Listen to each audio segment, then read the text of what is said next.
हिंदवी स्वराज्याचे सरसंस्थापक छत्रपती शिवरायांना मानाचा मुजरा करतो। भारतीय राज्यघटनेचे शिल्पकार भारतरत्न डॉक्टर बाबासाहेब आंबेडकर यांना मानवंदना अर्पित करतो।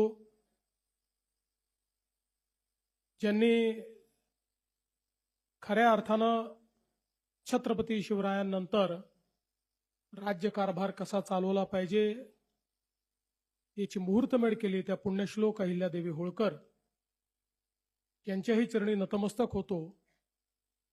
आणि शेतकऱ्यांचे आसूड हे जगासमोर आणणारे ज्यांची 200वी जयंती आपण साजरी करतो आहोत असे महात्मा ज्योतिबा फुले यांनाही नमन करतो। आज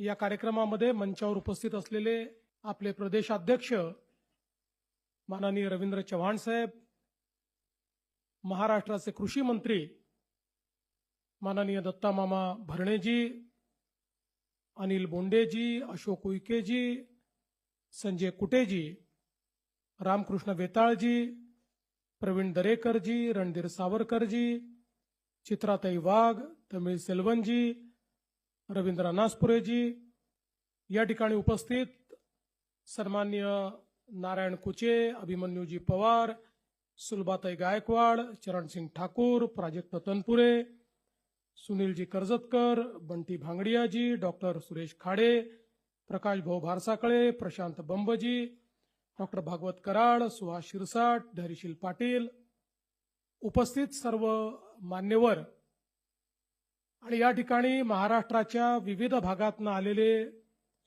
आमचे सर्व शेतकरी बांधव आणि भारतीय जनता पार्टी किसान मोर्चाचे पदाधिकारी भगिनी आणि बंधूंनो, मी सर्वप्रथम आपल्या सर्वांचे अतिशय मनापासून आभार मानतो की आज आपण या ठिकाणी माझ्या सत्काराचा कार्यक्रम आयोजित केला।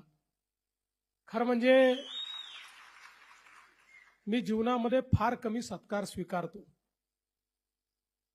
शक्यतोवर सत्कारांपासून दूर राहतो, पण ज्यावेळी किसान मोर्चाने आम्हाला सत्कार करायचा आहे असं सांगितलं त्यावेळी मला एक संधी दिसली की या निमित्ताने महाराष्ट्रातल्या शेतकऱ्यांशी संवाद करता येईल, 2 गोष्टी त्यांच्यापर्यंत पोहोचवता येतील आणि म्हणून मी हा सत्कार स्वीकारला। आणि मी विचारलं कुठे घेणार, म्हणाले आम्हाला मुंबईला घ्यायचं आहे। अरे मी म्हटलं तुम्ही शेतकऱ्यांचा कार्यक्रम घेताय आणि मुंबईला घेताय, तुम्हाला घ्यायचा असेल तर कुठल्या तरी विभागात घेऊया।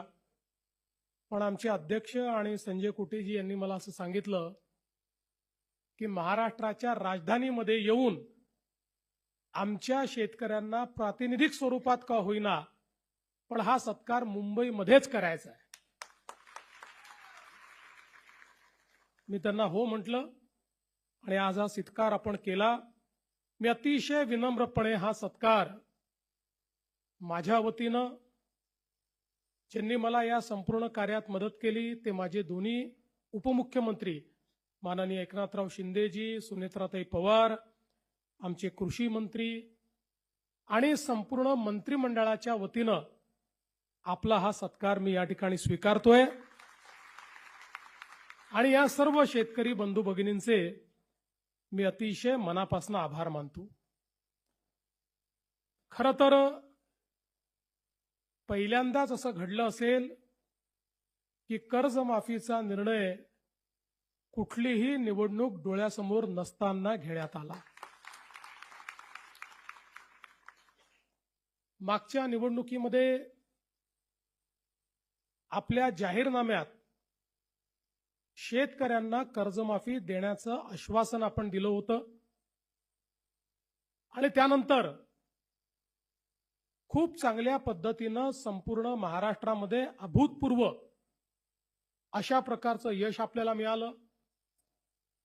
त्यानंतर नगरपालिकेच्याही निवडणुका झाल्या, महानगरपालिकेच्याही झाल्या, जिल्हा परिषदेच्याही झाल्या। सगळ्या निवडणुकांमध्ये भारतीय जनता पार्टी आणि महायुतीला महाराष्ट्राच्या जनतेने भरभरून दिलं आणि न भूतो अशा प्रकारचं मॅन्डेट, अशा प्रकारचा विजय आपल्याला मिळाला। केवळ राजकीय विचार केला असता तर समोर आता कुठली निवडणूक उरलेली नाही. त्यामुळे आता पुन्हा 2029ला लोकांसमोर जायचं आहे. तर 29च्या जानेवारीत आपण कर्जमाफी करू अशा प्रकारचा राजकीय विचार आपल्याला करता आला असता. पण आपल्याकरता कर्जमाफी असेल, शेतकऱ्यांच्या हिताचे निर्णय असतील, हा कुठलाही निर्णय राजकारणाशी संबंधित नाहीये. राजकारण आपल्या जागी आहे, ते आपण करतो, ते करावंही लागेल. पण शेतकऱ्याचं हित बघत असताना कुठल्या गोष्टीमध्ये शेतकऱ्यांना कधी कुठला निर्णय हिताचा असेल याचा विचार करून तो निर्णय घेतला पाहिजे. आणि म्हणून अनेक लोकांना असं वाटत होतं की सरकार निर्णय करणार नाही, आपण आंदोलनं करू, आपलं दुकान चालू राहील, आपल्याला प्रसिद्धी मिळत राहील. परंतु त्यांना हे माहिती नव्हतं, हे महायुतीचं सरकार आहे, हे शेतकऱ्यांच्या देवाभाऊचं सरकार आहे. आणि म्हणून आपण कर्जमाफीचा निर्णय घेतला. 2 लाखापर्यंत कर्ज माफ करण्याचा निर्णय घेतला.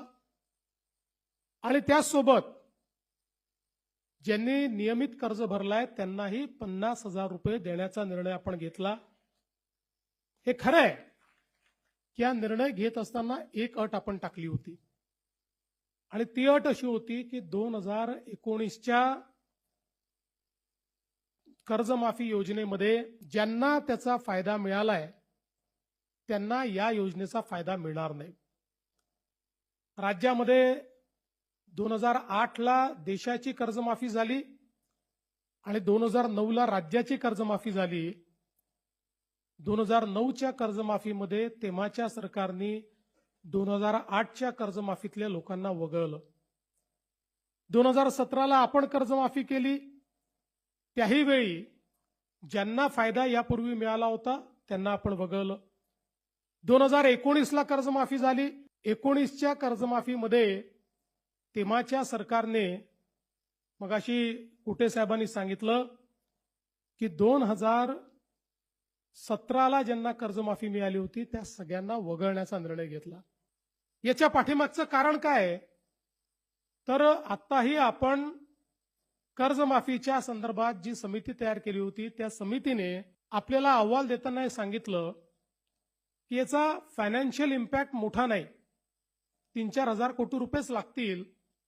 परंतु आपल्याकडची जी बँकिंग सिस्टीम आहे, बँकांची जी व्यवस्था आहे, जर कर्ज भरण्याची सवय ही सुटली, किंवा अनेक वेळा सवय सुटत नाही पण शेतकऱ्यांना असं वाटतं की आपण भरून टाकल्याने कर्जमाफी झाली तर आपल्याला काय मिळणार, आणि म्हणून या भीतीपोटी अनेक वेळा शेतकरी त्या ठिकाणी कर्ज भरत नाहीत आणि मग नंतर दोन्हीकडनं अडचणीत येतात. आणि म्हणून साधारणपणे लगतच्या कर्जमाफीतल्या लोकांना पुन्हा डिफॉल्ट झाला असेल तर कर्जमाफी देऊ नये अशा प्रकारचा निर्णय आपल्या समितीने दिला होता. तरीही ज्यावेळेस मी बघितलं की अशा प्रकारचे शेतकरी किती, तर लक्षात आलं की 12 लाख शेतकरी आहेत. ज्या 12 लाख शेतकऱ्यांना या योजनेचा लाभ मिळणार नाही. मग मी विचारलं की समजा आपण असं केलं, 50,000पर्यंत सरकारने द्यावे आणि वरचे त्यांनी द्यावे, तर किती शेतकरी कव्हर होतात? होतात तर 12 लाख.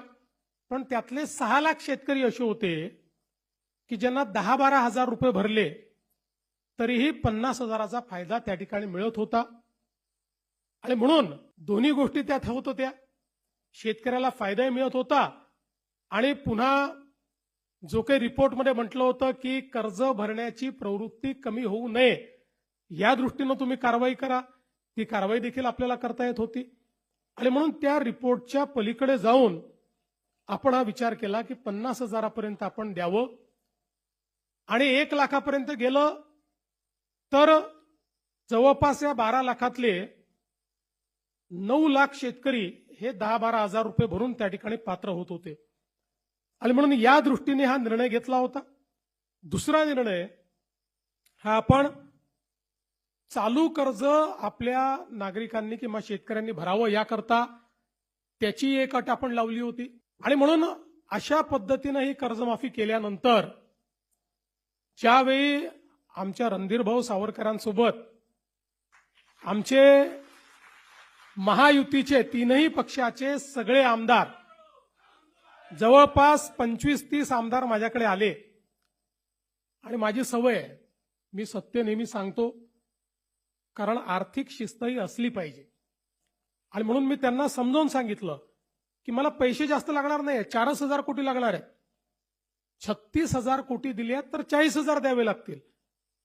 पण आर्थिक शिस्त देखील आपल्याला लावली पाहिजे, कारण भविष्यात आपल्या जिल्हा बँका जर वाचवायच्या असतील तर कर्ज भरण्याची प्रवृत्ती वाढली पाहिजे, या दृष्टीने घेतलेला हा निर्णय आहे. पण आलेल्या सगळ्या आमदारांनी मला त्या ठिकाणी सांगितलं की तुमचं आर्थिकदृष्ट्या किती बरोबर असेल तरी देखील हे जे शेतकरी बाहेर राहत आहेत त्या शेतकऱ्यांच्या मनामध्ये नेहमीच हे राहील की 56 लाखाला दिलं आणि आम्हाला मात्र सोडून दिलं. त्यामुळे तुम्ही हा निर्णय बदलवा. आणि मग त्या सगळ्यांचा आग्रह मला योग्य वाटला. मी आमच्या सगळ्या नेत्यांची चर्चा केली आणि त्या ठिकाणी निर्णय केला की यावेळी ही अट काढून टाकू आणि सरसकट 2 लाखापर्यंत सगळ्यांना कर्जमाफी देऊ. त्यामुळे आता जे 19च्या योजनेतही पात्र होते पण नंतर डिफॉल्टमध्ये गेले तेही 12 लाख शेतकरी याच्यामध्ये पूर्णपणे एकही पैसा त्यांना भरण्याची आवश्यकता नाही. दुसरं महत्वाचं आपण केलं, ज्याचा उल्लेख कुटे साहेबांनी केला होता, की उद्धवजींच्या कर्जमाफीमध्ये 2,01,000 रुपया एवढं जरी तुमचं कर्ज झालं तरी तुम्हाला एकही पैसा मिळाला नाही, एकही नाही. आम्ही म्हटलं असं नाही. एकतर आपले 80% शेतकरी अल्पभूधारक आहेत, त्यामुळे ते 2 लाखाच्या आतले आहेत. जे 2 लाखाच्या वरचे आहेत त्यांनाही संधी मिळाली पाहिजे, या दृष्टीनं आम्ही सांगितलं की 2 लाखाच्या वरचे पैसे तुम्ही भरा, 2 लाखापर्यंत पैसे आम्ही भरतो, म्हणजे तुम्हालाही त्याचा फायदा मिळेल. अशा पद्धतीनं त्यांनाही फायदा दिला. आणि अर्थात दुसरी गोष्ट जी आमच्या या शिष्टमंडळाने मला सांगितली ती मला एका मिनिटात पटली. त्यांनी माझाच विषय माझ्यावर उलटवला. ते म्हणाले तुम्हीच घोषित केलाय अल निनोचं वर्ष आहे. मग अल निनोच्या वर्षामध्ये जर शेतकऱ्यांवर संकट आहे तर अशा वेळी तुम्ही जर चालू वर्षाचे पैसे भरा असं त्यांना सांगितलं तर शेतकऱ्यांवर हे नवीन संकट तुम्ही करताय. मी म्हटलं तुमचं म्हणणं बरोबर आहे. तात्काळ तीही अट आपण काढून टाकली. त्यामुळे आता ज्यांना 50,000 रुपये प्रोत्साहनपर मिळणार आहेत त्यांनी जे 26-27 लगतचे जे मागचे 3 वर्ष आहेत त्या 3 वर्षातल्या कुठल्याही 2 वर्षामध्ये त्यांनी जर त्या ठिकाणी पैसे भरलेले असतील तर त्यांनाही 50,000 रुपये प्रोत्साहन देण्याचा निर्णय आपण घेतलाय. खरं म्हणजे शेतकरी बंधू भगिनींनो, आपण जर बघितलं तर कर्जमाफी हा काही अंतिम उपाय नाहीये. आपण विचार करा, जर राज्यामध्ये शेतकऱ्यांना 7 ते 8 वर्षात 3 वेळा कर्जमाफी द्यावी लागत असेल तर कुठेतरी आपल्या शेतीसमोरचे प्रश्न फार गंभीर आहेत. आणि म्हणून मी नेहमी सांगतो कर्जमाफी आवश्यकच आहे, ती दिलीच पाहिजे. पण कर्जमाफीने कुठला शेतकरी श्रीमंत झाला नाही. कर्जमाफीने कुठला शेतकरी परमनंट त्या कर्जाच्या विळख्यातनं बाहेर पडला नाही. जर आपली शेती फायद्याची करायची असेल तर वेगवेगळ्या प्रकारच्या उपाययोजना केल्याशिवाय शेती फायद्याची होऊ शकत नाही. आज आपण बघा इंडस्ट्रीत नवनवीन तंत्रज्ञान येतं आणि त्या तंत्रज्ञानामुळे ती इंडस्ट्री फायद्यामध्ये जाते.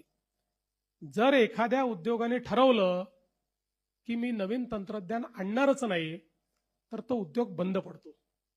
दुसरा कोणीतरी तंत्रज्ञान आणतो आणि त्या उद्योगाच्या पुढे जातो. आमच्या शेतीचं क्षेत्र देखील असं आहे की या क्षेत्रामध्ये जर आपण नवीन पद्धती आणल्या नाहीत, या शेतीमध्ये आपण नवीन तंत्रज्ञान आणलं नाही तर शेती फायद्याची होऊ शकत नाही. आणि मग या सगळ्या नवीन गोष्टी करण्याकरता अडचण काय आहे? ती अडचण आहे गुंतवणुकीची. ज्या शेतकऱ्याकडे जो अल्पभूधारक शेतकरी आहे, या अल्पभूधारक शेतकऱ्याला गुंतवणूक त्यांनी करायची कशी? गुंतवणुकीकरता त्याला पैसे येतील कुठनं? तो जेमतेम पीक कर्ज काढतोय आणि तेही कर्ज जर परत करू शकत नाहीये, तर मग गुंतवणूक तो करेल कशी? आणि म्हणून 2014 नंतर मोठ्या प्रमाणात आपण शेती क्षेत्राला रिलीफ आणि रिहॅबिलिटेशन म्हणजे मदत आणि पुनर्वसनचं क्षेत्र नाही, ते तर करावंच लागतं. पाऊस आला तर, अतिवृष्टी झाली तर, अवर्षण झालं तर, वाहून गेली तर, सगळ्या गोष्टीत ते तर करावंच लागतं. पण केवळ तितक्यापुरतं मर्यादित ठेवायचं नाही. शेती क्षेत्रामध्ये गुंतवणूक करायची आपण निर्णय घेतला, मग जलयुक्त शिवार असेल, मागेल त्याला शेततळं असेल, मागेल त्याला सिंचन विहीर असेल, मागे त्याला ठिबक असेल. तुम्ही आठवा 2014 पूर्वीची परिस्थिती तुम्ही आठवा. मी देखील जवळपास 10 वर्ष माझ्याकडे ग्रामीण क्षेत्र होतं मी आमदार असताना. नंतर मग माझं शहरी क्षेत्र झालं. पंचायत समितीत आम्ही बसायचो, काहीतरी इष्टांक आलेला असायचा आणि मग ते पंचायत समितीचे सभापती, सदस्य आणि आमदार मिळून आम्ही वाटायचो. 4 तुझ्याकडे, 2 तुझ्याकडे, 4 तुझ्याकडे, 5 तुझ्याकडे. आणि त्या वाटणीतही आम्ही एवढं खुश असायचो की जणू काय शेतकऱ्याला आपण दिलेला आहे अशा पद्धतीची बंदरबाट आपण करायचो. मी सांगितलं की पद्धतीच दूर झाली पाहिजे आणि मग सगळ्या गोष्टी मागेल त्याला, ज्याला आवश्यकता त्याने मागावं, आपण त्याला देऊ, अशा पद्धतीनं मागेल त्याला शेततळ्यांची योजना आपण आणली. महाराष्ट्रामध्ये लाखो शेततळी आपण तयार केली. आज तुम्ही बघा, म्हणजे आम्हाला संधी मिळते अनेक वेळा हेलिकॉप्टर म्हणून जाण्याची, अलीकडच्या काळात मी वापरत नाहीये, पण अनेक जिल्हे असे आहेत आणि मराठवाड्यातले देखील अनेक जिल्हे असे आहेत की जे कोरडे जिल्हे आहेत, पण तुम्ही वरून जर बघितलं ना तर प्रत्येक शेतात शेततळ तुम्हाला भेटतं. आणि ते विचारा कधी झालेलं आहे, हे मागेल त्याला शेततळ्याच्या आपल्या योजनेत झालेलं आहे. आज जे काही पाणी आहे ते आपण साठवू शकतो. आणि मग आताच्या परिस्थितीत अल निनोमध्ये कुठेतरी 5, 7, 8 जुलैला भरपूर पाऊस येतो आणि त्याच्यानंतर 25 जुलैपर्यंत पाऊस गायब होतो. अशा परिस्थितीमध्ये जर पिकावर ताण पडला तर त्या पिकाला पाणी द्यायचं कुठनं? त्याकरता ही शेततळी आहेत, त्याकरता प्रोटेक्टिव्ह इरिगेशन करता ही कामी येत आहेत. आज परिणाम असा झाला, आम्ही साधारणपणे ज्या ठिकाणी जलयुक्त शिवारची कामं आपण केली, जलसंधारणाची कामं केली, त्या गावांचं ज्यावेळेस ऑडिट केलं, त्या ऑडिटमध्ये असं लक्षात आलं की अनेक गावं अशी होती की जी एका पिकावर होती, ती आज 3-3 पिकं घेऊन राहिली आहेत. ज्या गावांमध्ये बागायतीचा विचार करत नव्हते, फळबागांचा विचार करत नव्हते. मला नेहमी आजही माझ्याकडे तो व्हिडिओ आहे की ज्यावेळी 2019 साल असेल, मी सांगोल्याला गेलो आणि त्या सांगोल्यामध्ये एक शेतकरी म्हणाला माझ्या शेतीत तुम्हाला यावंच लागेल, आणि मला घेऊन गेला आणि त्याने सांगितलं इथे माझ्याकडे काही पिकत नव्हतं. आज जलयुक्त शिवारनंतर ऍपल बेर त्यांनी पिकवणं चालू केलं आणि म्हणाला यावर्षी 25 लाख रुपयाचे ऍपल बेर मी त्या ठिकाणी विकेल. त्यामुळे शेतीमध्ये आणि शेतीच्या क्षेत्रात गुंतवणूक आपण सुरू केली. पूर्वीच्या काळामध्ये लोकांना ड्रिप इरिगेशन करता, ठिबक सिंचनाकरता वाट पाहावी लागायची. आम्ही सांगितलं ऑनलाईन अप्लाय करा, ऑनलाईन अर्ज करा आणि ऑनलाईनच तुमच्या खात्यात पैसे जातील. आताही जे मामा सांगत होते की काही बॅकलॉग राहिला होता तोही आम्ही पूर्ण करतोय. आणि जेवढे अर्ज आले, 5 लाख अर्ज आले तर 5 लाख अर्ज आम्ही स्वीकृत करणं सुरू केलं. ट्रॅक्टरची मागणी जेवढी आली आम्ही स्वीकृत केली. इतक्या मोठ्या प्रमाणात हळूहळू हे यांत्रिकीकरण आपण सुरू केलं. आणि महत्वाचं यातलं काय आहे तर आज आपल्याला आपल्या शेतीमध्ये जर परिवर्तन करायचं असेल, गुंतवणुकीची क्षमता बघा, जागतिक बाजारपेठ झाली आहे. आता शेतमालाचा भाव हा कुठलं राज्य ठरवत नाही, कुठला देश ठरवत नाही, जागतिक बाजारपेठ ठरवते. त्यामुळे त्या जागतिक बाजारपेठेमध्ये जर आपल्याला त्या ठिकाणी आपल्या शेतमालाचा भाव घेऊन फायदा करायचा असेल तर उत्पादन खर्च कमी करावा लागेल. उत्पादन खर्च कमी करायचा असेल, उत्पादकता वाढवावी लागेल. उत्पादकता वाढेल तेव्हाच उत्पादन खर्च कमी होईल. आणि मग अशा सगळ्या गोष्टींकरता आता ज्याच्याकडे 1 एकर शेती आहे, 2 एकर शेती आहे, त्याची गुंतवणुकीची ताकद किती आहे? आणि म्हणून आपण गटशेतीची योजना सुरू केली. मला असं वाटतं की महाराष्ट्रामध्ये पुढच्या 2 ते 3 वर्षामध्ये 50,000 गट जर आपण तयार केले तर या गटांची क्षमता जी आहे, आणि सरकार सगळ्या योजना गटाला देत आहे. मागच्या वेळेस तर आपण 1 कोटी रुपयापर्यंतच्या योजना गटांना दिल्या, तर या गटाची गुंतवणुकीची क्षमता वाढते. या गटांना जे काही निविष्ठा खरेदी करावे लागतात त्याची किंमत कमी होते. वेगवेगळ्या पिकांचे प्रयोग करून पूरक पिकं त्या ठिकाणी घेता येतात आणि त्यातनं शेती जी आहे ही उद्योगासारखी फायद्यामध्ये आपल्याला आणता येते. आणि म्हणून त्याही दृष्टीने खूप मोठ्या प्रमाणात काम करण्याची आवश्यकता आहे. आमच्या शेतकऱ्याचा जो काही खर्च आहे तो कमी व्हावा म्हणून आपण 2 गोष्टी त्या ठिकाणी केल्या. सगळ्यात महत्वाचं काही केलं असेल तर आमच्या शेतकऱ्यांना 7.5 हॉर्स पॉवर पर्यंत जो काही विजेचा खर्च होता ते वीज बिल माफ करण्याचा निर्णय आपल्या सरकारने घेतला. आज याचा कधी कोणी विचार करत नाही. वीज बिल माफ झालं म्हणजे वीज कंपनी जी आहे ती कंपनी स्वतःच्या खिशातनं भरत नाही. दरवर्षी 25,000 कोटी रुपये मी बजेटमधनं काढतो आणि त्या आमच्या वीज वितरण कंपनीला देतो. कारण ते जर दिले नाही तर MERC सांगते की जे इतर ग्राहक आहेत त्या सगळ्या ग्राहकांवर हे 25,000 कोटी लोड करा, त्यांचं विजेचं बिल वाढवा आणि त्यांच्या खिशातनं ते वसूल करा. आणि म्हणून दरवर्षी 25,000 कोटी रुपये हे आपण वीज बिल माफीच्या पोटी देतो. आणि मला हेही सांगताना आनंद वाटतो की याच महाराष्ट्राने जवळपास महाराष्ट्रातल्या शेतकऱ्याला, आपल्याला माहिती आहे, अर्धे दिवस सकाळी वीज, अर्धे दिवस रात्री वीज, इतक्या मोठ्या प्रमाणात रात्रीची वीज आल्यानंतर शेतकऱ्याला काय अडचणी त्या ठिकाणी सहन कराव्या लागतात आपल्याला माहिती आहे. आपण सौर कृषी वाहिनी आणि सौर पंप अशा 2 योजना आणल्या. मला सांगताना अभिमान वाटतो की जे आम्ही सांगितलं, आज राज्यातल्या 76% शेतकऱ्यांना आम्ही दिवसा वीज देतो आणि आमचा प्रयत्न हे वर्ष संपता 100% शेतकऱ्यांना दिवसा वीज आम्ही देऊ. आणि 8 तास आम्ही देतो. 10 तास जायचंय, नंतर 12 तास जायचंय. दिवसा 12 तास आमच्या शेतकऱ्यांना त्या ठिकाणी मोफत वीज देण्याचा निर्णय आम्ही करतो. आणि आता याच्याही पेक्षा एक अजून चांगला निर्णय जो आज मी जाहीर करणार आहे. आपल्याला कल्पना आहे की 7.5 हॉर्स पॉवर पर्यंत आता तुम्हाला बिल येत नाही, पण तुमच्या प्रत्येकाच्या नावाने जुनं बिल आहे.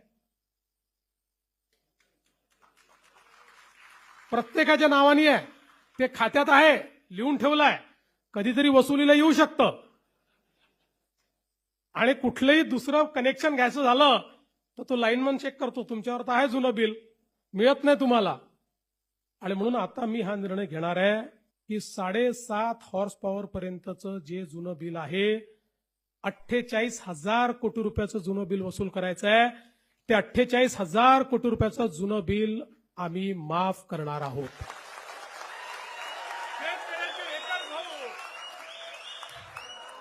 शेतकऱ्याची पाटी ही कोरी झाली पाहिजे आणि त्याला नव्याने त्या पाटीवर इतिहास लिहिता आला पाहिजे, या दृष्टीनं घेतलेला हा निर्णय आहे.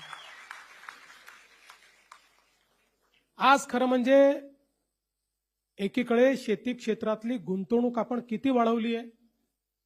माननीय मोदीजींच्या नेतृत्वामध्ये केंद्र सरकार आणि राज्य सरकार मिळून यावर्षी शेती क्षेत्राला विविध योजनांच्या माध्यमातून कुठे साहेब आपण जो पैसा देतोय तो 95,000 कोटी रुपये आहे.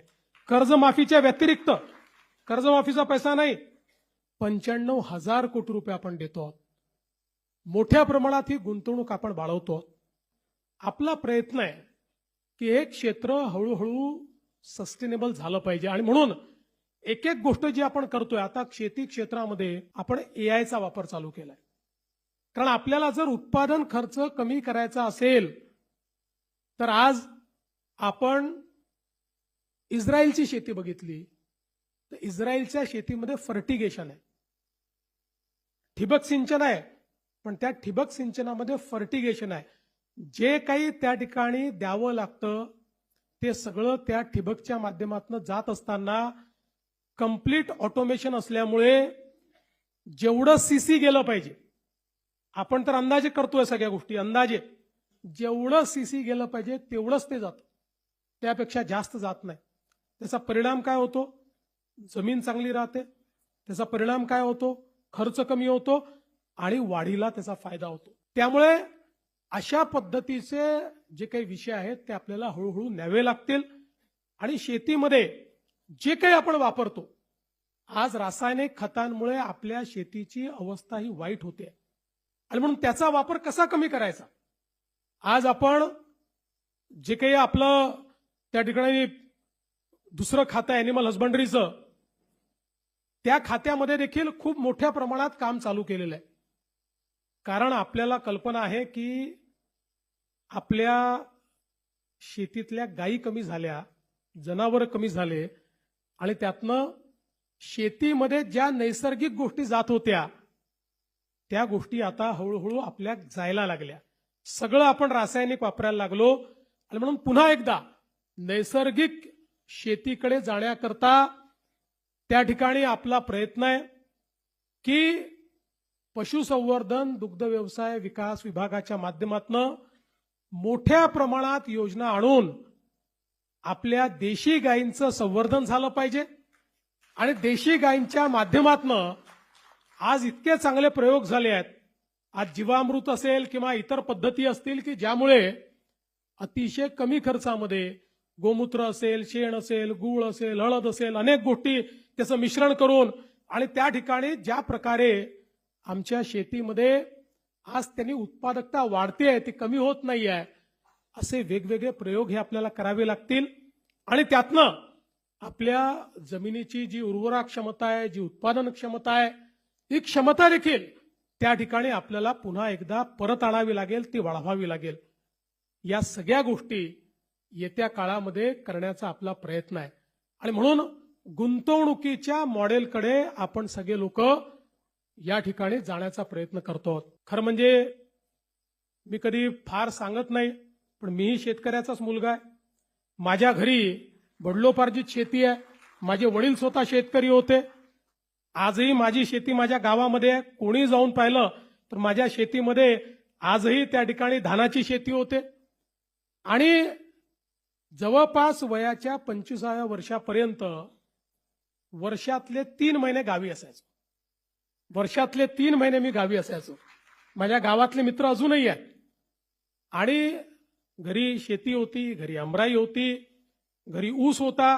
आमच्याकडे कारखाने वगैरे काही नव्हते मामा, त्यामुळे आम्ही ते कढईमध्ये त्या ठिकाणी गुळ तयार करायचो त्याच्यातनं. त्यामुळे गुऱ्हाळ होतं आमच्याकडचं. त्या गुऱ्हाळामध्ये ते गुळ तयार करायचं, त्याची राब काढायची, ती राब नंतर मटकीमध्ये ठेवायची, मग ती राब खायची. हे सगळं लहानपणापासून बघितलेलं आहे. आमच्याकडे बगीचा होता, बगीच्यामध्ये सर्व प्रकारचे भाज्या आम्ही त्या ठिकाणी तयार करायचो. त्यामुळे शेतामध्ये गेलेलो आहे, शेती बघितलेली आहे. जेव्हा पावसाळा असायचा त्यावेळी आमच्याकडे रोवणी जी व्हायची, तेव्हा भले रोवणे करण्याकरता नाही, रोवणे करण्याच्या बहाण्याने चिखलात खेळायला मिळायचं, म्हणून सगळे भावंड आम्ही त्या चिखलात जाऊन त्या ठिकाणी रोवणी करायचो. हे सगळं केलेलं आहे. त्यामुळे एखाद्या रूममध्ये बसून निर्णय घेणारा मी नाही आहे. हे सगळं जवळून बघितलेलं आहे. शेती मातीशी संबंध आमचाही आहे. फक्त आम्ही कधी फार ते सांगत फिरत नाही की बाबा आमचा खूप संबंध आहे. त्यामुळे अनेक वेळा लोकांना असं वाटतं की शहरातनं निवडून येतं त्यांना काही समजतं का नाही समजत. महत्वाचं एवढंच आहे की जोपर्यंत शेतीची अर्थव्यवस्था ही आपण योग्य करणार नाही, जोपर्यंत त्या अर्थव्यवस्थेमध्ये आमूलाग्र बदल आपण घडवणार नाही, जोपर्यंत केवळ शेती नाही तर शेतीच्या नंतर त्याचं प्रोसेसिंग आहे, त्याला योग्य मार्केट मिळवून देणं आहे, त्याचं ब्रँडिंग आहे, या गोष्टी जोपर्यंत आपण करत नाही. आणि म्हणूनच मागच्या काळामध्ये मुख्यमंत्री असताना मी त्या ठिकाणी 2 योजना सुरू केल्या. पहिली नानाजी देशमुख कृषी समृद्धी योजना, वर्ल्ड बँकेकडनं आज ती योजना चाललेली आहे 5,000 कोटी रुपयाची, की ज्या योजनेमध्ये आज जलसंधारणापासून तर व्हॅल्यू चेन पर्यंत सगळ्या गोष्टी विदर्भ आणि मराठवाड्याच्या या जिल्ह्यांमध्ये चाललेल्या आहेत, काही उत्तर महाराष्ट्रातल्या जिल्ह्यात चालले आहेत. आणि दुसरी आपण जी योजना स्मार्टची आणि मॅग्नेटची केली, की ज्या योजनेमध्ये आपला प्रयत्न आहे 10,000 गावांमध्ये आपली जी प्राथमिक सोसायटी आहे त्या सोसायटीला ॲग्री बिझनेस सोसायटीमध्ये परिवर्तित करायचं, त्याला प्रशिक्षित करायचं. आणि संपूर्ण जी चेन आहे, गोडाऊन असेल, कोल्ड चेन असेल, अशी जी कंप्लीट चेन आपल्याला करावी लागते की ज्याच्यामुळे शेतकऱ्यांना होल्डिंग करता आलं पाहिजे. आज शेतकऱ्यांचा प्रश्न हाच आहे, आपण हमीभाव देतो, हमीभावाने खरेदी पण भरपूर करतो, पण आपल्याला माहिती आहे की जसं कापूस आहे, कापसामध्ये खेळा खरेदी होते, त्या ठिकाणी जाऊन शेतीमध्ये खरेदी होऊन जाते. त्या शेतकऱ्याला लगेच काहीतरी समोरचं पाहिजे असतं, म्हणजे लग्न आहे घरी, काहीतरी सण आहे, त्यामुळे मिळेल त्या भावात तो आलेल्या व्यापाऱ्याला विकून टाकतो आणि मग हमी भावाचा फायदा त्याला मिळत नाही. आणि म्हणून हमी भावाची विक्री होतपर्यंत त्याला ते योग्य ठिकाणी ठेवताही आलं पाहिजे आणि त्याच्यावर त्याला तारणही मिळालं पाहिजे, जेणेकरून त्याला कुठलंही त्यातनं अडचण येणार नाही. अशा प्रकारची व्यवस्था ही आपल्या प्राथमिक सोसायट्यांच्या माध्यमातूनच कशी उभी करता येईल याचं काम आज आपण जवळपास 10,000 गावांमध्ये करतो आणि पुढेही आपल्याला हे काम जवळजवळ सगळ्या गावांमध्ये करायचं आहे. ही सगळी अर्थव्यवस्था बदलण्याचं काम हे आपल्याला निश्चितपणे या ठिकाणी करायचं आहे. आणि मला विश्वास आहे की आज जरी आपला शेतकरी अडचणीत आहे आणि मला हे दिसतंय की आपण जर फोकस काम केलं तर आज शेतकऱ्याला मदत करावी लागते. फोकस पद्धतीने काम केलं तर आजपासून 5, 7, 10 वर्षानंतर शेतकरी तुमच्या दारात येणार नाही, शेतकऱ्याला तुम्हाला मदत करावी लागणार नाही. आज आमचा फोकस हा शेतीसोबत इतक्या मोठ्या प्रमाणात उद्योगावर आहे. हा का आमचा उद्योगावर आहे? याचं कारण असं आहे की एकीकडे हळूहळू शेती क्षेत्रातला रोजगार कमी होणार आहे. तो याकरता कमी होणार आहे की पूर्वी असं होतं, शेत मोठं होतं, 4 मुलं हो का 6 मुलं हो, सगळे शेतीवर जायचे. आता ती परिस्थिती नाही आहे आणि हळूहळू शेतमजुरांची संख्याही थोडी कमी व्हायला लागली आहे. त्यामुळे हळूहळू आपण यांत्रिकीकरणाकडे येणार आहोत आणि म्हणून गावातल्या मुलांना केवळ शेती आणि शेतीतलं म्हणजे जी शेती 2 भाऊ करू शकतात तीच 4 भाऊ करतायत. त्यामुळे उरलेल्या 2 भावांचे जे श्रम आहेत त्याला पैसे मिळत नाही आहेत आणि म्हणून त्याला उद्योगाची जर जोड दिली तर उद्योगाच्या माध्यमातून समजा 2 भाऊ उद्योगात गेले आणि 2 भाऊ शेतीत राहिले तर तिथलं अर्थकारण जे आहे ते पूर्णपणे बदलेल. आणि दुसरा प्रयत्न आहे, जवळपास पुढले 8 ते 10 वर्ष शेती क्षेत्रामध्ये पैसा टाकावा लागणार आहे. पैसा येईल कुठनं? राज्यामध्ये जर आपण आज या स्मार्ट सिटी तयार करतो, आपण नवीन मुंबई 3 करतो, मुंबई 4 करतो, इन्फ्रास्ट्रक्चर तयार करतो, उद्योगाकरता वेगवेगळ्या प्रकारचे मार्ग तयार करतो, याचं कारण हे सगळं केल्यामुळे राज्याच्या तिजोरीत पैसे येतात. तिजोरीतच पैसे आले नाही तर टाकणार कुठं नाही. आज ज्यावेळेस शेतकऱ्यांना 40,000 कोटी रुपयाची कर्जमाफी आपल्याला द्यावी लागते, त्यावेळी लक्षात घ्या, एक रस्ता बनवायचा असेल तर बँक आम्हाला कर्ज देते, पण शेतकऱ्याच्या कर्जमाफी करता आम्हाला कर्ज मिळत नाही. ते आपल्याला 4 खर्च कमी करावे लागतात आणि राज्याच्या बजेटमधनं ते द्यावे लागतात. आणि म्हणून राज्याचं बजेट जर मोठं झालं नाही, राज्याच्या तिजोरीत पैसे आले नाही तर शेतकऱ्याचं कल्याण करणार कसं? आणि म्हणून आपला प्रयत्न आहे की एकीकडे शेती क्षेत्रातली गुंतवणूक वाढवायची आणि दुसरीकडे उद्योगाचं क्षेत्र आणि सेवा क्षेत्र या 2 क्षेत्रांमध्ये मोठ्या प्रमाणात गुंतवणूक आणायची. ती गुंतवणूक आणली की त्यातनं टॅक्सच्या रूपानं पैसा तिजोरीत येतो. आलेला पैसा शेतीच्या क्षेत्रामध्ये जर आपण लावू शकलो तर 8 ते 10 वर्षामध्ये हे क्षेत्र पूर्णपणे आपल्या पायावर उभं होईल आणि त्यानंतर या क्षेत्रात पैसा लावण्याची आवश्यकता असणार नाही. हेच क्षेत्र तुम्हाला पैसा देईल. अशा पद्धतीचं हे क्षेत्र आपल्याला उभं करायचं आहे. आणि म्हणून आज ज्या वेगवेगळ्या उपाययोजना आपण करतोय त्याच्यामध्ये सगळ्यात महत्वाची आपली उपाययोजना आहे ती आपला नदी जोड प्रकल्प. या महाराष्ट्रातला 52% भाग हा अवर्षण प्रवण आहे. 52% भागामध्ये आपल्याला पाहिजे त्या प्रमाणात पाऊस होत नाही. केवळ 48% भागामध्ये होतो.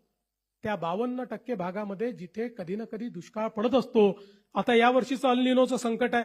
या संकटाचा सामना आपल्याला करावा लागेल आणि म्हणून एकीकडे 52% भाग अवर्षण प्रवण आहे आणि दुसरीकडे तो विदर्भाचा भाग असो का कोकणाचा भाग असो, या ठिकाणी 200 टीएमसी पाणी हे समुद्रात वाहून चाललेलं आहे. त्या पाण्याचा उपयोग होत नाही आणि म्हणून आपण हा निर्णय केला की आपल्याला हे वाहून जाणारं जे पाणी आहे हे आता तुटीच्या खोऱ्यामध्ये आणलं पाहिजे.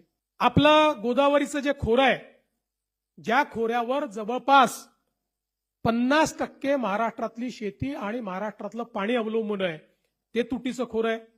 तापीचं खोरं जे उत्तर महाराष्ट्रातलं आहे ते आपलं तुटीचं खोरं आहे. या खोऱ्यांमध्ये हे पाणी आलं पाहिजे आणि म्हणून आपण ज्या योजना तयार केल्या, वैनगंगा नळगंगा सारखी योजना, की ज्या योजनेमध्ये 450 किलोमीटरची नवीन नदीच आपण तयार करतो, ज्यामध्ये समुद्रात वाहून जाणारं 70-80 टीएमसी पाणी हे आपण भंडाऱ्याच्या खालून त्या ठिकाणी उसळणार आणि ते पाणी बुलढाण्यापर्यंत आपण आणणार आणि याच्यामध्ये जवळपास 24 नवीन धरणं आणि 16 जुन्या धरणांची उंची वाढवणं, अशा पद्धतीनं 40 वॉटर स्ट्रक्चर तयार होतील. विदर्भामध्ये एकही जिल्हा एकही तालुका दुष्काळात कधीच राहणार नाही, अशा पद्धतीचं हे काम आपण करतोय. हे आता अंतिम टप्प्यात आलंय. ईश्वराचा आशीर्वाद असला तर याच वर्षी हे काम तयार करू. दुसरं, दरवर्षी सातारा सांगलीला पावसामुळे त्या ठिकाणी पूर येतो आणि इतकं पुराचं पाणी म्हणजे महाराष्ट्र, कर्नाटक, आंध्र सगळ्यांच्या हिश्श्याचं पाणी गेल्यानंतरही 200 टीएमसी पाणी हे वाहून जातं आणि ते आपल्याकडे पुरात येतं आणि दरवर्षीचा पूर आहे. याच्यावर आपण योजना तयार केली आणि आता वळण बंधाराच्या माध्यमातून हे पाणी पश्चिम महाराष्ट्रातले जे दुष्काळी तालुके आहेत तिथे आणि उजनीमध्ये आणून ते मराठवाड्यामध्ये नेण्याचं काम आपण त्या ठिकाणी करतो. तिसरं, आपलं जवळपास उल्हास खोऱ्यातलं जवळपास 250 टीएमसी पाणी हे सगळं समुद्रात वाहून जातं. आपल्याला ईश्वराने सह्याद्री दिलाय, पश्चिमी घाट दिलेला आहे. या पश्चिमी घाटातनं ज्या नद्या आहेत, पश्चिमेला वाहणाऱ्या नद्या आहेत, या नद्यांचं पाणी आपल्याला मिळत नाही, ते थेट समुद्रात जातं. हे सगळं समुद्रात जाणारं पाणी उचलायचं आणि उचलून वेगवेगळ्या स्ट्रक्चरच्या माध्यमातून ते गोदावरीच्या खोऱ्यात आणायचं, काही तापीच्या खोऱ्यामध्ये आणायचं आणि त्या माध्यमातून उत्तर महाराष्ट्र आणि मराठवाडा हा पूर्णपणे दुष्काळमुक्त करायचा. अशा पद्धतीचं काम आपण हातामध्ये घेतलं. लोकांना वाटायचं, मी ज्यावेळेस 2014-15 साली म्हणायचो की हे केवळ भाषणात आहे, हे होऊ शकत नाही, पण मी जीवनात हे शिकलो आहे की स्वप्न पाहायचे आणि स्वप्न पूर्ण करायचे. केवळ स्वप्न पाहून चालत नाही. ज्यावेळेस समृद्धी महामार्गाचं स्वप्न बघितलं त्यावेळेसही लोकांनी वेड्यात काढलं होतं. होणार कसं, पैसा येणार कुठनं. आज एक समृद्धी महामार्ग नाही, असे अनेक मार्ग आपण तयार करतो. आज आपण जवळपास या महाराष्ट्रामध्ये जी कामं सुरू आहेत ती 6 लाख कोटीची आहेत आणि जी सुरू करणार आहोत ती अजून 6 लाख कोटीची आहेत. आता या ज्या लिंक्स आहेत, या सगळ्या लिंक्स मिळून जवळपास 2.5 लाख कोटी रुपये त्याकरता लागणार आहेत. लोक विचारतात येतील कुठनं, मी म्हटलं बघत राहा, येतील. हे शेतकऱ्यांचं काम आहे, पैसा येईल आणि यावर्षी या सगळ्या लिंक्स हळूहळू करून आम्ही सुरू करू आणि एकदा या लिंक जर झाल्या तर महाराष्ट्रामध्ये कुठलाही भाग हा आपल्याला दुष्काळी दिसणार नाही. आपल्या पिढीने दुष्काळ बघितला, पुढची पिढी दुष्काळ पाहणार नाही. अशा पद्धतीनं महाराष्ट्राचं कार्य हे आपण हातामध्ये घेतलं आहे. आणि म्हणून बंधू भगिनींनो, खरं म्हणजे सांगण्यासारख्या गोष्टी खूप आहेत, पण आपल्याला एवढंच सांगू इच्छितो की या क्षेत्राकडे आम्ही केवळ शॉर्ट टर्म म्हणून उद्याचा विचार या पद्धतीने पाहत नाही, तर गेल्या 10 वर्षामध्ये जितके वर्ष मला संधी मिळाली त्या संधीमध्ये लॉंग टर्मचा विचार, भविष्यातला विचार हा डोळ्यासमोर ठेवून या क्षेत्रातलं परिवर्तन करण्याचा प्रयत्न आपला आहे. टीका करणारे टीका करतात, तुम्हाला तर माहिती आहे सगळ्यात जास्त टीका सहन करण्याची क्षमता माझ्यामध्ये आहे. माझ्या एवढी टीका तर कोणीच सहन केली नाही. पण मी नेहमी एक गोष्ट सांगतो, टीका करणाऱ्याला कोणी लक्षात ठेवत नाही, जो कर्तृत्व करतो त्यालाच लोक लक्षात ठेवतात. आपण केलेली जी कामं आहेत ही कामच इतिहासामध्ये जिवंत राहतात. व्यक्ती जिवंत राहत नाही आणि टीका करणारा तो वर्षभरापेक्षा जास्त त्याला कोणी लक्षात ठेवत नाही. आणि म्हणून या सगळ्या कामांच्या माध्यमातून महाराष्ट्रातलं कृषी क्षेत्र बदललं, शेतकऱ्यांचं जीवन बदललं, अशा प्रकारचा आपला प्रयत्न आहे. आणि आज त्याच निमित्ताने या सगळ्या गोष्टी आपल्यापर्यंत पोहोचवता यावा हा माझा स्वार्थ होता. आणि म्हणूनच आपण जो सत्कार घेतला त्या सत्कारामुळे मला देखील हे सगळं बोलण्याची, संवाद करण्याची संधी या ठिकाणी प्राप्त झाली. मी आपल्या सर्वांचे अतिशय मनापासून आभार मानतो आणि पुढेही आपण अशाच प्रकारे काम करत राहू हा विश्वास देऊन मी माझे 2 शब्द संपवतो. धन्यवाद. जय हिंद, जय महाराष्ट्र.